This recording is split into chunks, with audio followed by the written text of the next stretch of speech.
welcome to the Pedego Podcast and the eBike Revolution. Join us each week as we talk with the entrepreneurs behind this movement and the love stories of those just riding along. Brought to you by Pedego Electric Bikes.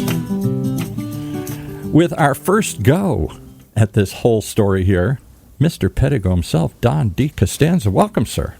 Thank you. I'm delighted to be here, Paul. Do we call you Mr. Pedego? Is there official title or anything? Don is my name. All right. So walk us through. You've told this story so many times, you must be able to tell it in your sleep. How, why, who, what, when, where. You had a whole career before this. You had a very successful life before you stumbled onto e-bikes, right?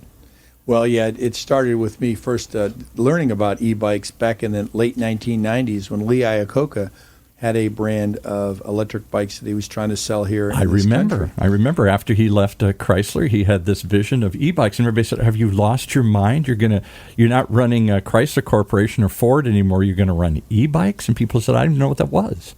Yeah, so that's almost an episode in itself, but it was the first time I'd heard of it, and we can certainly do a deep dive into that. And I'd love to at some point, yeah. Other guests can get involved with it. Unfortunately, Mr. Iacocca passed away a year or two ago, but he was a fan of Pedego. His daughter lived next door to one of our customers, and one day he walked out in his wheelchair and saw the Pedegos on the back of a friend of Tom's car. And he goes, "Now that's e-bikes done right." And that's all he said. So that was about the highest compliment you could get from Lee Iacocca, right? The king, the founder of the Mustang and the K car, and just one of the best entrepreneurs on the planet that grew up in the corporate world, much like I did. So I grew up in the corporate world and had a job and worked my way up in automotive space. Ended up owning a chemical company with some car washes, but I got the bug. And once you ride an electric bike, it kind of changes your life. First time you ride it, you'll remember, and then all the rides after are just part of an ongoing adventure that most people get to experience, and once they do, they get a taste of it. So had you sold that all and left that all? Were you in the enjoying life part of your journey here, and just fooling around, looking around, or was this something you were actively seeking, another business here? I was not seeking it. It was an accident. My company was in Texas, and I had an office at the beach at the top of a hill. And at lunchtime, I wanted to go down to the beach and have lunch or go visit with friends, or after work, go have a drink. And I love to ride my bike at the beach, but I didn't like going up the hill afterwards. Down was fun. Up was hard. That's exactly right. And it's actually more fun riding a Pedego up a hill than it is down a hill. Really? All right. Well, we're going to talk about that. All right. So you had this need, and you looked around and you said, well, there must be something I don't want to take the car down to the beach. I don't want to walk down to the beach. And you discovered this thing called an e-bike. What was that like? Was it an epiphany? Did the sky open? Did it suddenly say, this is the future? Sort of. The sky's always open when you're at the beach because it's beautiful blue skies. But I did research online, and this is back in 2006, and I found that the company that claimed to be the largest electric bike retailer was not in California, but in New York City, in Manhattan. That's strange. And on the Upper East Side. So I got them on the phone. I picked a bike that I wanted. They shipped it to me. It came in a box. It didn't work when I got it. It took me about 3 months to get it going because I'm like a lot of customers. I don't know how to put a bike together. Sure. I can maybe put air in the tires, but don't ask me to adjust the spoke or anything else. So or the gears or anything else. Yeah, you got to adjust the derailleur. There's a lot of adjustments you need on a bike to fine-tune it. So I bought this one bike online. They shipped it to me. It came in basically broken. I spent 3 months trying to get it running. Once I got it running, I had that aha moment because it got me up the hill. I said, oh, my God, if somebody did this right, there'd be something to this. And so over the next year or so, I ended up buying a total of 7 electric bikes online, 7 different brands from 7 different companies. That must have been the whole catalog. There couldn't have been more than 7 at the time. Yeah, I think I bought everything I could find. If there were more, I would have bought them. I just wanted to get a sense of what they were. And then I went around to the bike retailers here in Southern California, and when I brought up the word electric bike, they showed me to the door. We don't need that thing. Why would you ruin a perfectly good bike by putting a motor on it, was most of the response. One guy beat his chest and said, there's no way we would ever sell an electric bike. Really? Okay. And I said, well, why not? They said, it's not in our DNA. And he tapped his chest like, get the heck out of here. Wow. And so I got that response from virtually every retail store I went to. But didn't they see, you must have at some point, you're the entrepreneur, you've had businesses, you were in corporate America, then you had your own businesses, you had this long, illustrious career. At some point you went, hey, if I want this, there are other people who want this, and probably for the same reason, because at a certain age, I'm sure it appeals to lots of people, but let's be honest, for men of a certain age like you and I, it's hard riding a bike. That's why I probably haven't ridden a bike in 20 years. Well, the reason people stop riding bikes is it stops being fun. Yeah. When the exercise is more painful than the enjoyment you're getting from riding a bike, then it stopped being fun. So I decided that after 7 of these bikes and my friends coming over riding and up having a great time, that I would have an experiment and open a retail store. And I went big. I rented I've heard this story. You went real big, yeah. I rented a 3,500 square foot building next to the crab cooker in Newport Beach, California. When I say next to the crab cooker, I mean next door. It was contiguous. We shared a wall with the crab cooker. Yeah. Ate a lot of clam chowder that year. This is like right on what, Pacific Coast Highway or something? No, this is on Balboa Boulevard, on Balboa Peninsula. There you go. And so over that year, I tried everything electric. We put electric golf carts, electric skateboards, electric scooters, electric bikes. We even had an electric car, a Zen electric car, a Zenn, now defunct, a Canadian company that gave me one on consignment. And I quickly figured out that electric bikes is where it's at. Everybody wanted one. They bought them in pairs, but I didn't have any. Nobody made one that was decent. So let me stop you again, because I know you want to race through the story, and this is I don't got to come up with this next epiphany. You had a need. You bought a bike. You bought some more, you started fooling around with it, and suddenly you said, I'm going to go into this business. Why? Nobody was in this business then. Well, because I saw a need. I basically I saw an itch that needed to be scratched, and I agree with you. I think there was the people that were buying these bikes were couples in their 50s and above that wanted to ride their bike and wanted to ride just like me. They wanted and so I realized that I'm a proof of concept and scale person. So the concept was electric bikes, really cool, right? Right. The proof of concept is to sell a few. You can sell 5 or 10 or 15 or 20. Well, then why can't you sell 500 or 1,000, or in our case, hundreds of thousands now? Right. Because there's a market, and it still haven't even scratched the surface for what the potential is. So the second part of the question is, you answered why e-bikes. Why didn't the other ones work as well? Why is e-bike the sweet spot? Well, are you talking about other brands? No, scooters, skateboards, cars, everything. Cars are starting to come into their own. But for a long time, there were a lot of experiments. There's still a lot of experiments with electric transportation, whatever you want to call it, electric mobility. And slowly but surely, we've had them on our station, other shows here, talking about e-skateboards, e-scooters, EVs, electric vehicles and stuff. But you saw bikes. In a word, the answer is fun. And but it's more than that, because it's recreational fun, and it's community, and it's having something you can do and get some degree of exercise. It's something you can do socially, and it's something that's the great equalizer, because nobody's electric bike is going to go faster than your electric bike, because they all go up to 20 miles an hour, and nobody runs them at 20 miles an hour when they're riding with a group. Right. They may run around at 10 or 12, and everybody gets to keep up. There's no strength issue. There's no stamina issue. Everybody gets to ride, and what's amazing is everybody has a smile on their face before, during, and after they're riding that. You can't say that about an ordinary bike ride, and I can't say that about a scooter or a golf cart or an electric car. Yeah. It's just a transportation piece. The other thing I see is what you alluded to. It's couples, it's groups, it's your friends and you. I might take a skateboard. I wouldn't at my age, but I might take a skateboard just to go out and cruise around on it. I might take a scooter to get through downtown, to get from one office building to the next or something like that, like Bird and Lime and all these guys were trying to pioneer that idea, quick transportation, short distance. A car, a whole nother thing. But this idea of a bike is something, I think it's unique because it's a herd, it's a tribe, it's a group thing you do. Well, that's part of the whole Pedego experience, too. We build community where people do ride together.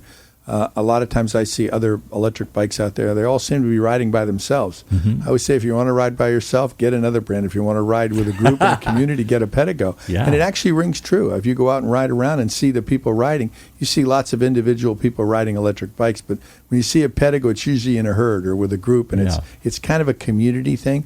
I think that somewhat makes our culture unique.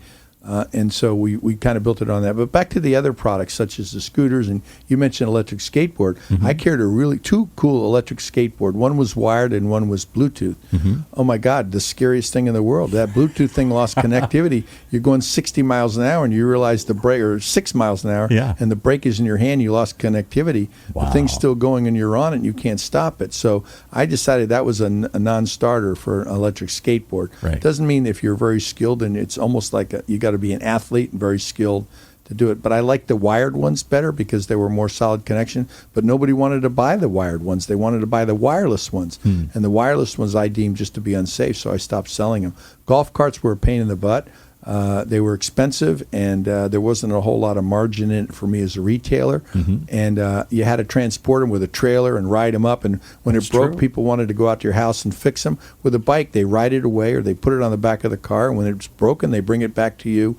And you fix it. So the sweet spot wasn't just the experience; it was all the other things that go into the considerations: the price point, the ease of transport, of moving it around, the riding it together as a group. There were a lot of different factors. Yeah, but the magic was the fun that people had. You keep saying that fun's a hard thing to put your finger on. Well, but I feel it when I see people, when I've ridden your bikes and when I've seen people on these bikes. Why is this so much fun?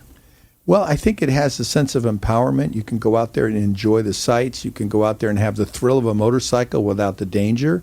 You can have the opportunity to get some exercise without having to get strained. And you can go all day long. Yeah. You know, people ask me, how far do the bikes go? And I say, well, with our latest batteries, further than you're going to want to ride at any given time. Yeah. So you never worry about running out of battery. Early days, the batteries only went about 10 miles, and they'd run out, and that was not so much fun. There were a lot more not so much fun in those days because the technology wasn't there, and the quality of the bikes. Lithium was a big changer, right? When you guys, because in the beginning you were doing lead acid batteries. Total game changer. So the reason Pedego got formed is because I discovered lithium batteries. All the early bikes that I had and that I sold had lead acid batteries, and these were 30-pound packs. They were basically three 12-volt motorcycle batteries, strung together in parallel to go on the back of the bike. That's a lot of weight, and they only worked for 10 miles, and their duty cycle was only 100 to 200 charges. So you'd have to, basically every 200 rides, you'd have to throw it away and buy new ones. Yeah. And that just wasn't appealing. When lithium came around, and at that time there was 1,000 cycles. Now it's thousands of cycles. Yeah. They pretty much will last, 5 to 7 cycle meaning years. How many times you can charge it and recharge Correct. it. Right? Yeah. Correct. And so they had very limited distance, and they had very limited cycle life. Now they were inexpensive, but the 12-volt battery were not designed for constant discharge. They were for that quick start a car, start a boat, start a lawnmower. They weren't designed to run. No, never. Not to be the power source. So that was the game changer, and that was the thing that was missing. We talk about Lee Iacocca. He failed for 5 reasons, and trust me, I knew the whole Lee Iacocca story from the get-go. I studied it because I said, "What makes me think I can do it with just a few $100,000?" And he had $50 million to start, and he failed. Connected, well-known guy, hired, and they were distributing through the Ford dealerships, as I recall. That was another failure they had, through car dealerships in general. Yeah, he failed for 5 reasons. I knew and understood all 5. And we can have that as a different topic. Let's do that some other time. It's a fascinating story. Okay. All right. So your story, let's wrap it up. So you came to this epiphany that there was something, you had a need, an urge you needed to scratch. You wanted to get down to the beach, didn't want to ride back up the hill, bought some, discovered this. It's a herd, it's a pack of fun. Your friends come, your group comes, your kids come, everybody comes. And then you went out, proof of concept, sold some of them right here in Southern California. When did you decide, I'm not just going to be a dealer, open up a bunch of dealers, I'm going to make these things, I'm going to buy these things, I'm going to make one better than anybody else has made it?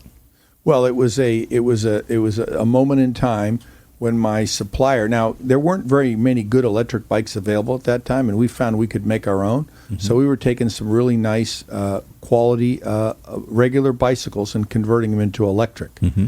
And that model was working. They were colorful, they were comfortable, they were good quality, and we ended up adding these motors to the front and batteries on the back to give it a balance. And it was a little bit heavy, but I think they were 80 pounds when they were all done, which was a little too heavy. But people were buying them, and I noticed the women wanted to buy colors, and the men wanted to know how fast and how far they go. All right. That's the difference. So we one day the manufacturer came to us, and they said, we can't sell you bikes anymore. I said, excuse me? He said, we can't allow you to convert our regular bikes to electric bikes. And I said, why is that? I said, the owners of our company do not believe in electric bikes. They think that you're ruining them and that you're taking our perfectly good product. So if you continue to do this, we're not going to sell you bikes anymore. So they basically cut off my supply. They were the best quality bike. That's what the customers were used to. We were selling them in the day and building them at night. And all of a sudden, they cut off my supply of the bikes. And at the same time, the companies that were making the motors, our main supplier went bankrupt. And so we all of a sudden lost our supply of motors and our supply of bikes almost simultaneously. And that day was an epiphany. I decided that I would sell the store and start a company that would do nothing but make electric bikes and start them from the ground up, using everything I learned from what I now refer to as a laboratory. Yeah, the store right. that Living I had laboratory, right. And so we knew what we wanted. We went to a professional car designer to build, who had a passion for bikes, and told him what we wanted from a color and a style standpoint. And we started building electric bikes. And it took about 5 years for that other company to decide that they missed the boat, and they decided to start building electric bikes. There you go. Well, what an amazing tale. How far has this thing grown, and how far does it have yet to go, do you think? Well, we're in the first inning of a 9-inning game, in my opinion. The market is still huge. We've been selling Pedego since 2009, and every year we just keep getting incrementally better. We're now on our third generation of Pedegos we're rolling out right now. So first generation we kind of learned from what I learned from the store. Second generation we launched in 2011. We've been running with that. We've been perfecting them for 10 years. But now in 2022 we'll be rolling out the third generation, which we've been in design now for 4 or 5 years, to make sure we've perfected every component on the bike. And I'm assuming at this point now it is its own distinct vehicle. It's not just a bike with a battery attached to it somehow. Yeah, so that's a great question. So, a lot of the electric bikes being sold right now are just a bike that they strap on a motor and a battery and say, this is now an electric bike. And a lot of our competitors, even the bike companies, have done the same thing. You can see the batteries that look like they just kind of added them as an afterthought. Right. From day one, I wanted to make sure that the battery was integrated in part of the bike. And I'd say that the first couple of years we didn't succeed in that completely, but we had the right idea where the frame that held the battery was integrated when the frame was made, but then we were buying an off-the-shelf battery. We don't buy any off-the-shelf components anymore. Almost every component on our bike is specifically designed to be on an electric bike and specifically to be a Pedego high quality. So we're not about volume so much as we are quality. Some people have gotten the business and they just want to sell quantity, get their name out there, sell as many for as cheap as they can. We've taken a different approach. We'd rather sell less bikes and make sure that the customer gets a quality bike and, more importantly, has a quality experience. And the quality experience starts with the test ride. I don't recommend anybody buy an electric bike from anybody, including Pedego, that doesn't first experience it and try the different models. We make 18 different models and coming out with 3 more. Why? Because it's like a pair of shoes. They fit everybody differently. Right. And bikes are even more importantly. If the bike's not comfortable when you're riding it, you're likely not going to ride it very often. But if you get one that fits you perfectly, just like a comfortable pair of jeans, you're going to go for that pair every day, right? I go into my closet and I got 10 pairs of jeans, but I always keep picking the most comfortable pair. The same thing is true with the bike. So rather than buy 10 bikes, I always say you can buy it right. You can buy it twice or you can buy it right. If you try it on, you take it for a long test drive, at our 185 locations, you can go out and rent one for an hour, for a day, for a week if you want. And you can try all different bikes before you pick out the one that's right for you. And that's really the last epiphany I saw that you had. The first one was, hey, there's something needed here, this e-bike thing. This is kind of cool. Second one is, hey, I can actually sell those, and there's a market to be I could open up dealerships and do this. But nobody that I'm aware of, is there anybody else that's actually gone out and created their own dealer network specifically for their product here? No. In fact, to this day, I'm surprised nobody else has. It's kind of unique to us. But, coming up on the next podcast is going to be a very exciting thing. You're going to hear from the real visionary behind the brand and opening up the stores. And that's going to be Tom Bach. He opened up the first store in 2000, came to me in 2011, said, I want to open a Pedego store in Huntington Beach. 2012, he opened it up, and now he's one of the finest dealers on the planet, and he has the success of his own store, but now he's helped us open 184 more of them. There you go. Well, I look forward to hearing that story, because that is the entrepreneurial story behind your success. It isn't just that you saw the need and built a great product. You found a way to market this that nobody else has thought of here. I think it's a phenomenal tale, and I look to ride along with us. How do they learn more? Is there any way people can reach out to you? Are you unapproachable now, or if other people are interested in learning how to be a dealer or learning how to get into the e-bike revolution, how do they contact you? Well, first of all, I can say the best source of information is on our website. If you go to Pedego.com, if you're interested in buying a bike, there's a great selection of all our different models there. But if you're interested in becoming a dealer, there's a category that said Own a Store. And you click on that and put in your information, basic information, and that'll serve you up a 30-minute video that explains the whole business model. So rather than me getting on the phone and missing things or not giving it, you get to hear Start there. Right from the beginning what it is. And then after that, if you have further interest, then we can have some ongoing dialogue. So I recommend the website. I am approachable. I get too many emails every day, but I'm always open for more. So it's real simple. It's don@pedego.com. There you go, Don at Pedego. And Pedego is P-E-D-E-G-O. Pedego means what? How did you come up with that? Well, you pedal. You add a little bit of E, which the E can either stand for energy or electricity, and then you go. So the combination of your pedaling and some electricity makes you go. In hindsight, it seems so obvious, but at the time, it must have seemed so radical, all the things you were doing here. Well, as an old hippie myself, I love this radical revolution that you've created here, and I look forward to riding along week after week here on the Pedego Podcast. Thank you, Paul. Well, there you have it, the latest installment of the Pedego Podcast, an e-bike revolution. Join us every week as we talk with the entrepreneurs behind the revolution, powering the movement, and the love stories of those just riding along. Brought to you by Pedego Electric Bikes. For more information, simply visit Pedego.com. That's P-E-D-E-G-O, Pedego.com.